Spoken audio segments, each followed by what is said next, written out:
ஏதாவது ஒரு நோய் வந்தால் மட்டும்தான் அந்த சமயத்துல வெந்தயம் சாப்பிட்டா நல்லதுன்னு யாரோ சொன்னாங்க, கேள்விப்பட்டோம்னு சொல்லிட்டு எடுக்கக்கூடிய ஒரு சூழல் இருக்கு. சர்க்கரையை முழுமையா குணப்படுத்திடுமா அப்படின்னா அது கிடையாது. ஆனா சர்க்கரையோட அளவு உங்களுக்கு 300, 400, 500 இருக்குதுன்னா அதை கட்டுப்படுத்தக்கூடிய ஒரு தன்மை இன்னைக்கு வெந்தயத்துக்கு இருக்கு.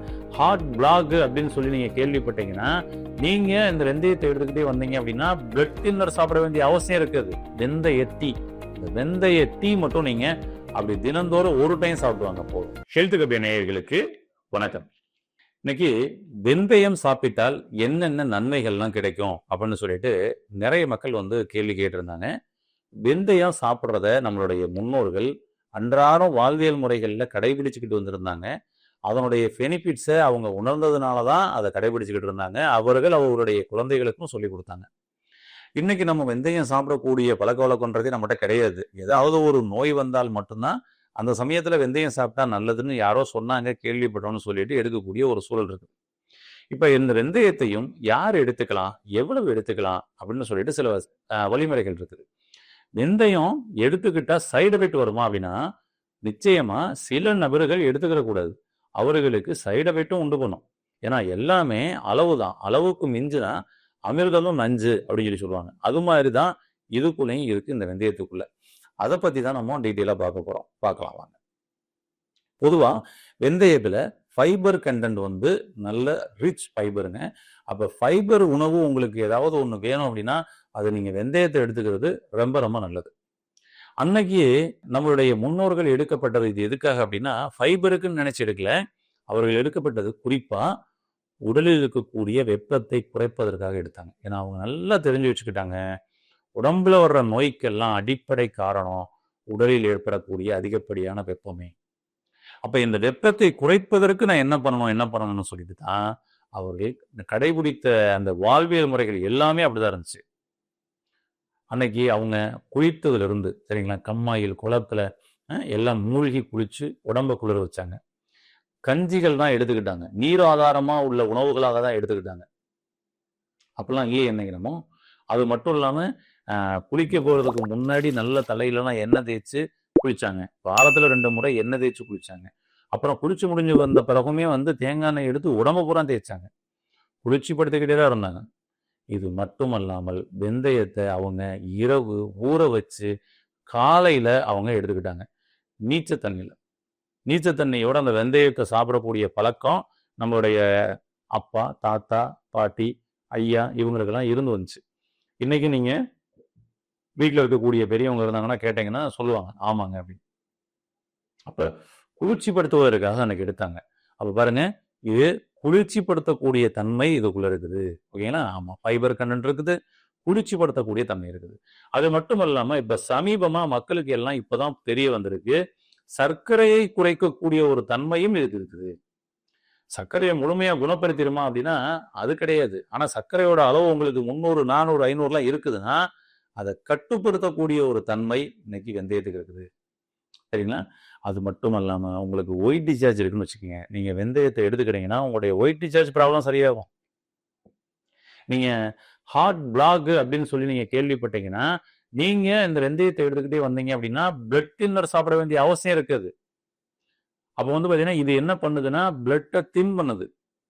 அப்ப ரத்தத்தை அது தின் பண்ணக்கூடிய ஒரு தன்மையும் இதுக்குள்ள இருக்குது அப்படின்றாங்க.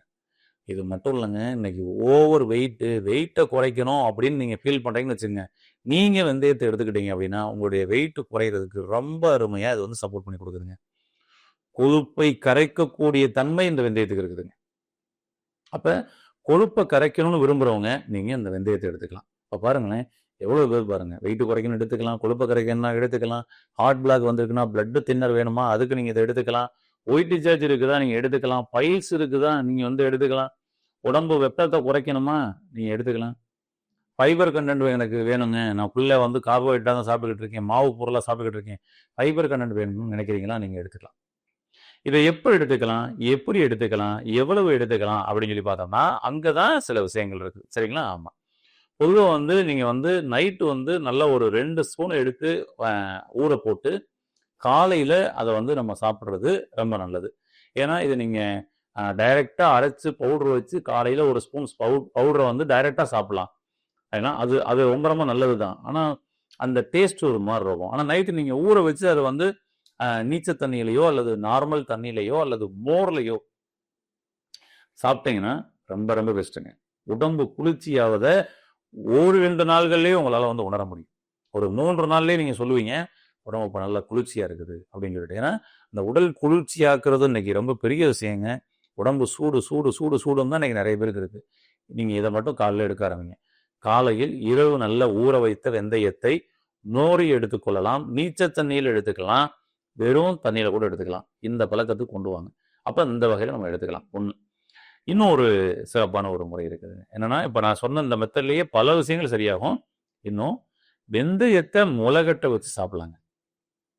வெந்தயத்தை முளைகட்ட வச்சு சாப்பிட்டீங்க அப்படின்னா இன்னும் சூப்பர். முளைகட்டிய வெந்தயம் சர்க்கரை நோயாளிகளுக்கு மட்டுமல்ல, எண்டோகிரைன் ரிலேட்டட் ப்ராப்ளம், குழந்தையின்மை பிரச்சனை இருக்கிறவங்களுக்கு கூட, அதாவது நாளமில்லா சுரப்பிகள் சம்பந்தப்பட்ட பிரச்சனை இருப்பவர்களுக்கு எல்லாருக்கும் சப்போர்ட் பண்ணி கொடுக்கும் முளைகட்டின வெந்தயம். சர்க்கரை நோயையும் கட்டுப்படுத்துவதற்கு இது ரொம்ப அருமையாக சப்போர்ட் பண்ணி கொடுக்கும். ஏன்னா ஆமாம். இப்போ இன்னொரு ஒரு ஈஸியான ஒரு மெத்தட் சொல்கிறேங்க. ஓகே, வெந்தய டீ. இந்த வெந்தய டீ மட்டும் நீங்கள் அப்படி தினந்தோறும் ஒரு டைம் சாப்பிடுவாங்க போதும். ஓகேன்னா அதுக்கப்புறம் நீங்கள் வந்து வாரத்தில் ஒரு 3 நாள் எடுத்துக்கோங்க, வாரத்தில் 2 நாள் எடுத்துக்கங்க போதும்.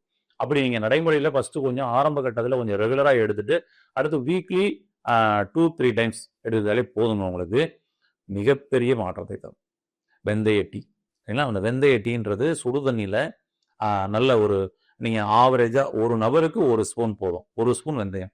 ஏன்னா ஒரு 1.5 டம்ளர் சுடு தண்ணி, ஒரு ஸ்பூன் வந்து வெந்தயம் போட்டு நல்லா பாயில் பண்ணுங்க. கொதிச்சு அதோட எசன்ஸ் நல்லா அப்படியே இறங்கும். அது எசன்ஸ் நல்லா இறங்கினதுக்கப்புறம் எடுத்து வடிகட்டிடுங்க. அதாவது 1.5 டம்ளர் 3/4 டம்ளராக சுண்ட வைங்க, அல்லது 1 டம்ளராக வர்ற மாதிரி கூட எடுத்துங்க போதும்.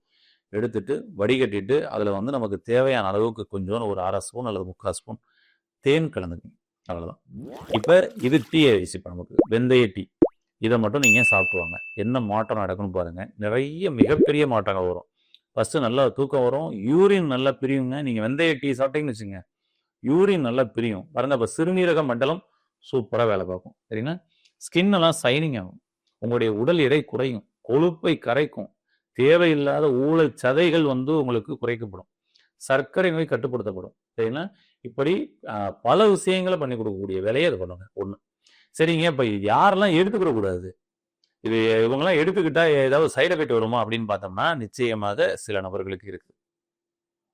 யார் எடுத்துக்கிற கூடாது அப்படின்னு சொன்னோம்னா, இந்த ஹார்ட் அட்டாக் வந்து அவங்க பிளட் தின்னர் எடுத்துக்கிட்டு இருக்கிறாங்க பார்த்தீங்களா, அந்த பிளட் தின்னர் வந்து மெடிசன்ஸ் அவங்க எடுத்துக்கிட்டு இருக்கிற நபர்கள் வெந்தயத்தை அவங்க ரெகுலராக எடுத்துடக்கூடாது. என்னைக்கோ ஒரு நாள் சாப்பிடலாம், பட் ரெகுலராக எடுக்கக்கூடாது. ஏன்னா இதுவும் பிளட் தின்னர் வேலையை தான் இது வந்து பண்ணும். ஓகேங்களா?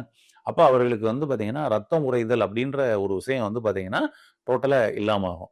அப்போ ரத்தம் உறையக்கூடாதுன்றதுக்காக நீங்கள் மெடிசன் எடுக்கக்கூடிய நபரா அவங்க மட்டும் வெந்தயத்தை ரேராக எடுத்துக்கோங்க, ரெகுலராக எடுத்துக்கிறாங்க அவாய்ட் பண்ணிக்கோங்க. அது ஒன்று மட்டும்தான் கண்டிஷன், மற்றபடி எல்லா பேரும் எடுத்துக்கலாங்க. இப்படி வெந்தயத்தை நாம் அப்படி சரியாக முறையாக பயன்படுத்திட்டு வந்தோம்னா நம்ம உடம்புக்குள்ள இவ்வளவு மாற்றங்கள் வந்து கிடைக்குங்க. இப்படி ஒரு இயற்கையான முறையில் இந்த வெந்தயத்தை பயன்படுத்தி உடல் முழுவதையும் ஆரோக்கியப்படுத்த வாழ்த்துக்கள்.